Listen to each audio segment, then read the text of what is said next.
আজ যখন সায়নীকে বললাম ঘুরতে যাবি, ও বলল তারপর আর কি। আমরা একটু দেরি না করে সোজা উঠে পড়লাম ট্রেনে আর পৌঁছে গেলাম ইডেন গার্ডেন স্টেশনে। স্টেশন থেকে নামতেই সামনে পেলাম বাবুঘাটের ব্যস্ততা। আমরা সেদিকেই এগোতে লাগলাম আর চোখে পড়ল ওই স্ট্যাচুটা। তার সামনে থেকে বাদিকে মাত্র 1 মিনিট হাঁটার পরই চলে আসলাম ইডেন গার্ডেন্স পার্ক, যেটাই আমাদের আজকের ডেস্টিনেশন।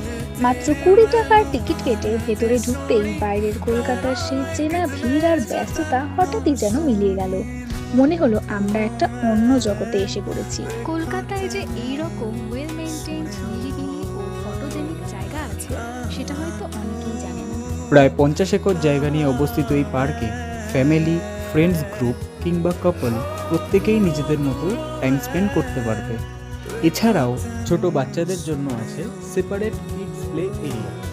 আর এখানকার মেইন অ্যাট্রাকশনটা তো ভোলাই যাবে না, এই সুন্দর বৌদ্ধ প্যাগোডা।